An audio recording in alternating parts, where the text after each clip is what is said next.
دلوفان ستاله بيوم كاتو باش دلوفان دم باش البشتا قلبالغ ديار البريطانيا چند الاوروبا وان وقت شوه يعني هندك بيدنگ بيتن شدبت الجاده كا نكام ملي بيتن وكيل ويرد بشن وكي اسكانا بريطانيا چش پنا بران خوازيتن افدما كمجيلي پنا برانه يعني ناخوازيت خلق بيتوي دره يان دخوازيت تشتكي دروس كجبو مجوا بريطانيا جدا بكتن جولاتن اوروبي ام كاتي تو كومارو بينرانيش باش عباس قسكت راستا من يعني لا شقامكم بيضل شپرز بوش ليرا زياتر خلقي روجهلاتی ناوەڕاستی لێە و هەر ئەوان ئەو ناوچەیان ئاوەدان کردوتەوە و بە شەوانیش تا درەنگ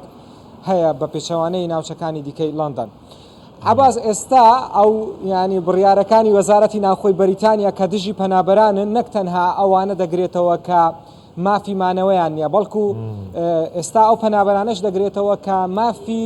مانەوەیان هەیە یاخود مافی مانەوەی هەمیشەییان هەیە و دەیانەوێت ینی ڕەگەزنامەی بەریتانی وەربگرن. بڕیارەکە ئەوەیە هەر کەسێک تاوانێکی ئەنجام دابێ ینی ئەگەر با بڵێن ئیقامە یاخود مافی پەنابەرێتی هەمیشەیی هەبێت و تاوانێک ئەنجام بدات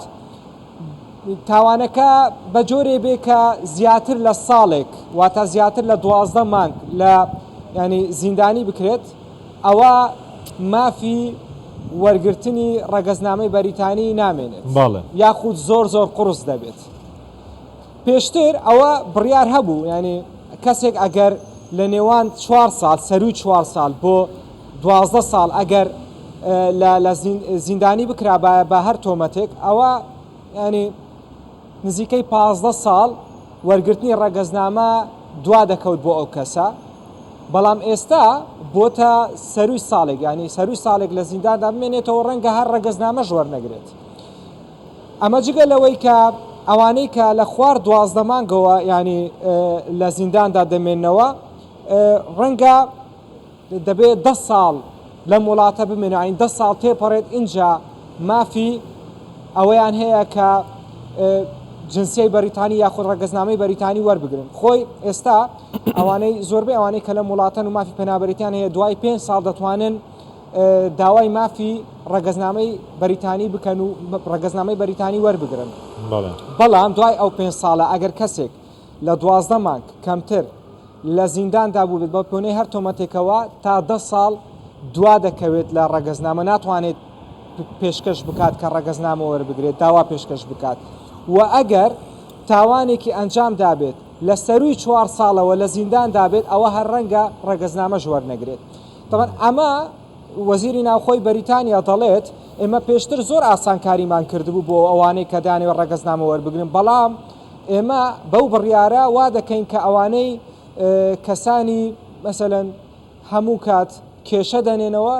شایانی ئەوە نین ڕەگەزنامەی بەریتانی وەربگرن بۆیەش ئێمە ئەو بڕیارەیە ینی ئەو بڕیارە بە پێویست دەزانین بۆ ئەوی دەربکەین. زۆر باشە دلوڤان دەست خۆش دەنگێ من ئەگەر بێیتەتە دلوڤان لە پشتە مەکدۆناس هەیە مەکدۆناس بڕیاردایە و ژڤر شۆندا پەتاتەیەن کوردی بداتە کریارێن خوا نهانە بەس پشتی مەهەکادن چەند مەهێندن تووشێ سەرەدانەوەی مەکدۆناسێ بکەی پەتاتێن کوردی بخۆی و لێ دەرێ بێژەیە بە پەتاتێن وڵاتێ منن. سپاس دلوڤان. ئەس خوا ئەس ناچم مەکدۆنالدزێ ئەس حەش مەکدۆنالدزێ ناکەم ڕاستی بەس ئەگەر ینی پتاتێت کوردستانی هاتنە مەکدۆنالدزێ ئەزێ سەردانە مەکدۆنالدزێ بکەم بەرخاترە پتاتێت کوردستانی و ئەزێ لوەر خواردنێ زۆر باشە نەچە هەتا ئەشتێم کە هاتمە بریتانیا پێک بەدەچین مەلوێرێ داوەتکە من و کوماری تا باشە ڕۆشتیش نەکە لێ بۆی ڕەگەزنامەی دوانەکە سپاس دەست بەزلۆفە